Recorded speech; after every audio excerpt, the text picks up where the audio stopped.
এই মদের বিভিন্ন ভার্সন বেরিয়েছে, যেমন গাঁজা, hashish, heroin, প্যাথোডিন, morphine, cocoa, caffeine, আফিম,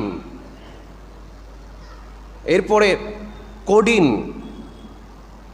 কোডিন, ক্যানাবিস, এরপরে অসংখ্য নাম এরকম আছে, যেমন রেসিন, মদ, বেয়ার, হুইস্কি, জিন, ভদকা, রাম, চাড়ি, পচার সরষার স্পিরিট বা ম্যাথিলেটেড স্পিরিট।